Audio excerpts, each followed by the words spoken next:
vamos a seguir analizando este tema, esta crisis diplomática entre Ecuador y México, ¿no?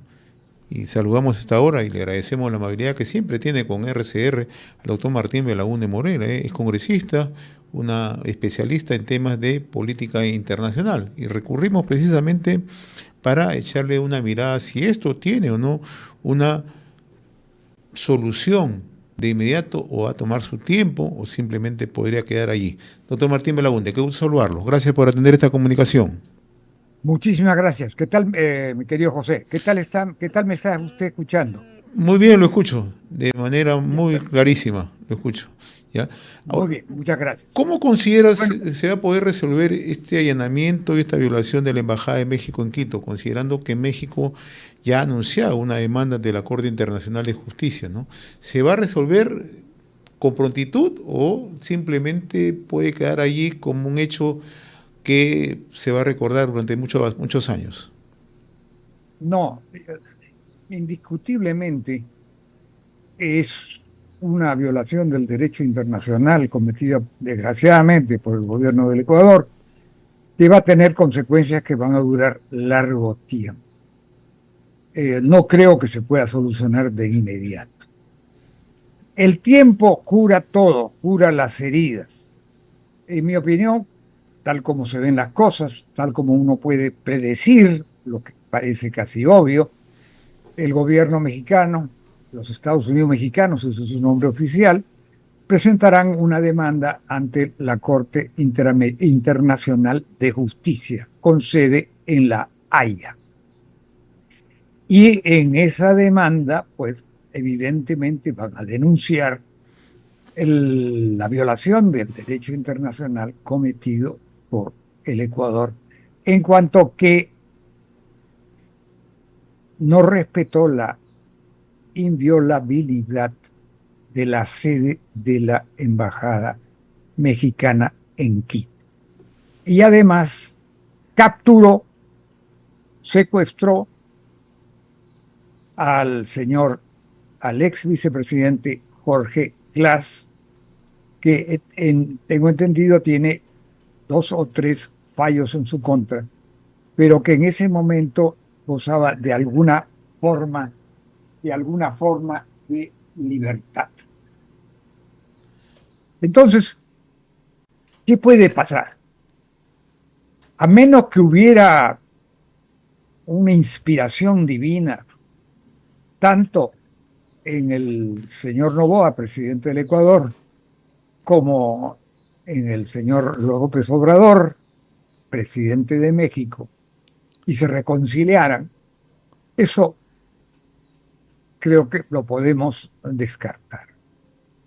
En mi opinión, lo predecible, dentro de las actuales circunstancias, que se interponga esa demanda, ese hecho sea denunciado por México como una violación de las obligaciones internacionales del Ecuador, y el Ecuador ensayará una defensa basada en el hecho de que el señor Glass tenía una condena y que México no debió concederle el asilo.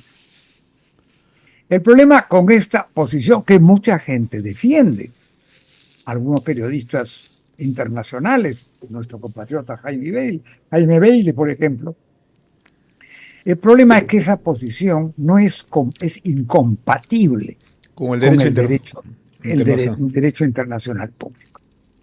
Entonces, ya sabemos nosotros que no se debe dar asilo a la persona que tiene una condena. El asilo solo es por los llamados delitos políticos, por la persecución política, y se supone que el expresidente Jorge Glass, no tiene en Ecuador una persecución política y que ha sido condenado por delitos comunes que además serían de corrupción.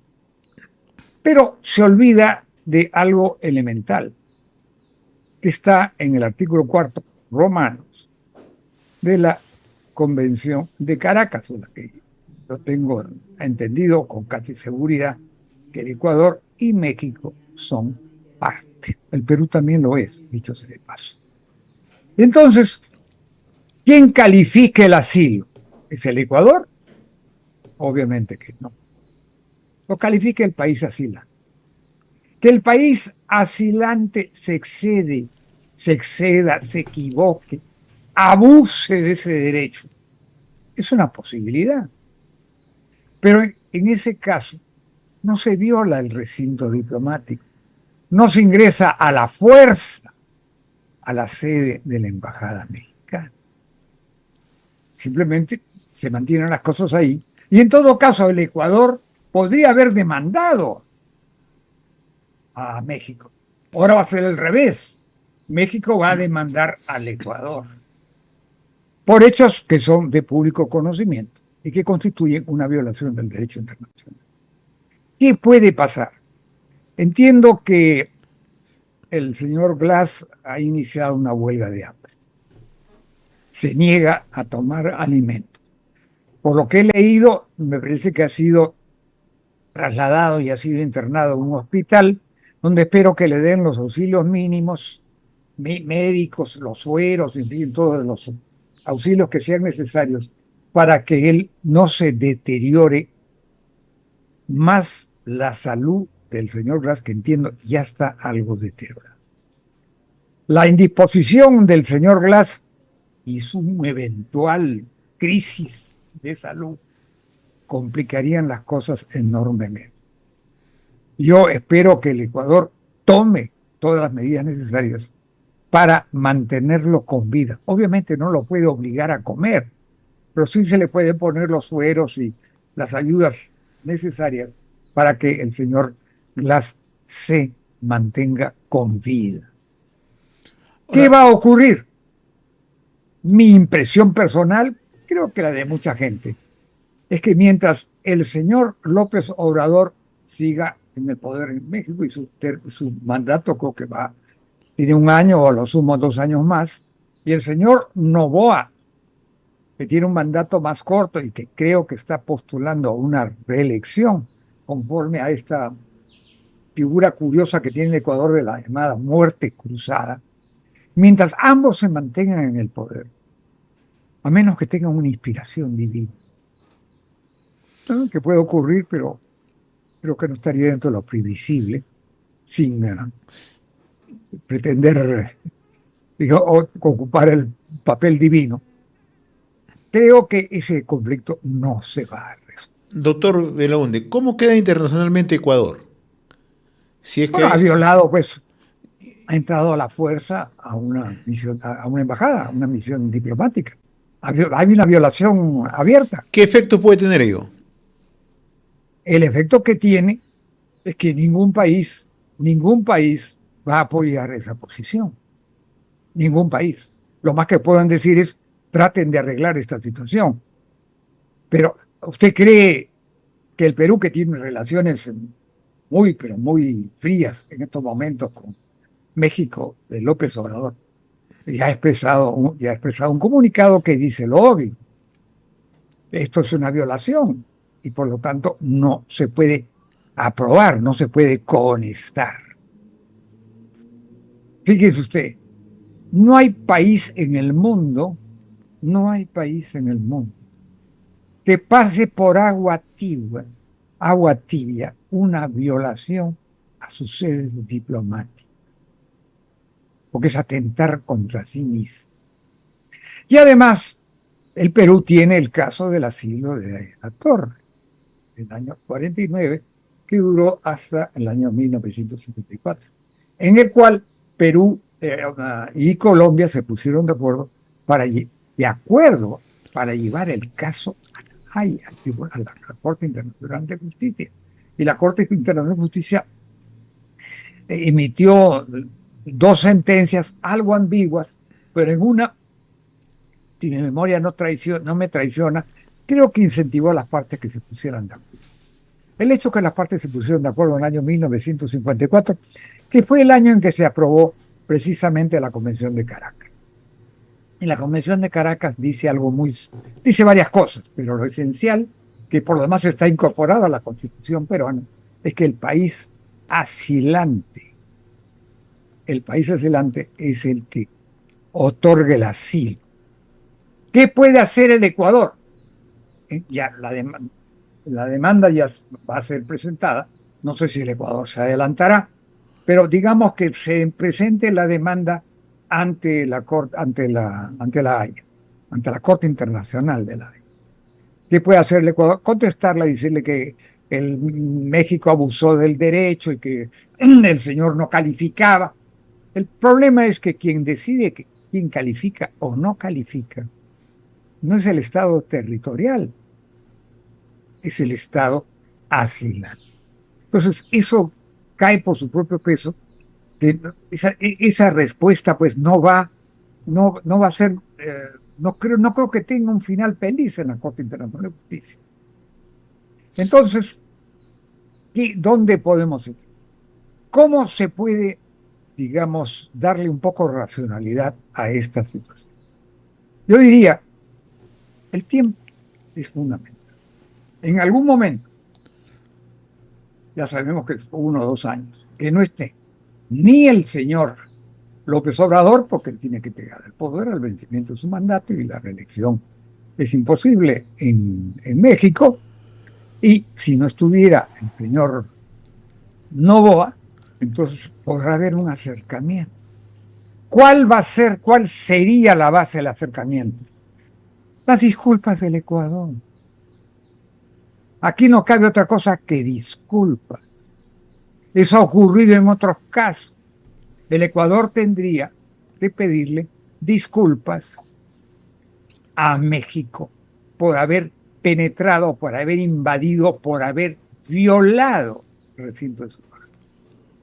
Y quizás Ecuador y México resuelvan ese caso y después se verá cuál es la situación del señor Glass. Hay que rogar que su salud no se deteriore y esperemos que no muera, porque eso sí complicaría la cosa. Eso en el tiempo, digamos, resolvería esa situación. ¿Cómo usted, Esa es mi impresión personal. y cómo analiza ya el comportamiento de Andrés Manuel López Obrador, ¿no? Que siempre ha tenido un comportamiento, o sea, siempre provocador, siempre un comportamiento alejado precisamente de las prácticas normales que se debe tener en las relaciones entre los países, ¿no? Con un Bueno, claro sesgo ideológico, ¿no? yo diría que tiene no sé si ideológico, tiene un sexo muy personal, ¿no? Eh, el señor López Obrador, evidentemente, a mí personalmente no me cae simpático. Y tiene una tendencia, la ha tenido en el Perú muy gravemente, muy grave, de inmiscuirse Así es. en la política interna de las diversas naciones. El señor López Obrador no ayuda al prestigio internacional de México y digamos que tensa la relación. En estos momentos existen relaciones a nivel de encargado de negocios entre Perú y México, pero son relaciones que están en su mínimo nivel.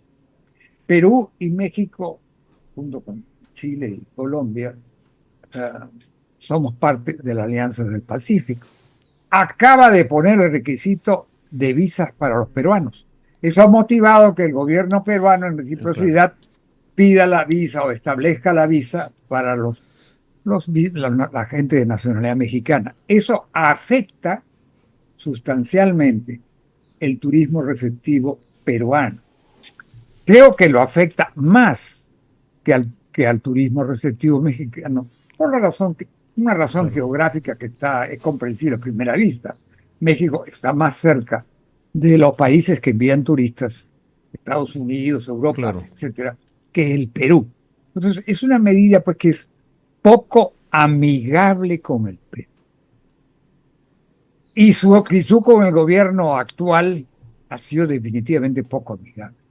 O sea que el señor Andrés Manuel López Obrador tiene respecto de muchos países de América Latina una actitud poco, no diré simpática, tiene una actitud inamistosa que no contribuye a la solución de este problema, indiscutiblemente. Muy Por eso pre- yo creo que esa solución la tendremos cuando el señor López Obrador haya entregado la presidencia a quien fuera electo como su sucesor y el señor Noboa, en fin, ya no esté en el poder por las circunstancias propias del Ecuador, no sea reelegido o por las razones que fue. Eso podría ayudar a complicar un incidente que nunca debió haber ocurrido y el Ecuador nunca debió haber violado el recinto diplomático de la Embajada de México en Quito. Esa es mi opinión clara. Creo que es fácilmente entendible para cualquier persona, ¿no? Muy bien, doctor Martín Belaunde. Como siempre, yo le agradezco la amabilidad de haber compartido estos minutos a través de RCR, Red de Comunicación Regional. Ha sido un gusto, como siempre, conversar con usted. Muy amable. Buen día. Igualmente, mi querido José, Saludos, ¿eh? estamos a la orden. Hasta luego entonces. Hasta luego. Felicidades. Conversamos con el doctor Martín Belaunde Morera, es congresista, especialista en temas de política internacional, ¿no? Sobre este tema bastante complicado, ¿no? Y que ha merecido, ¿no?, la condena internacional contra Ecuador por la violación abierta a un derecho internacional, ¿no?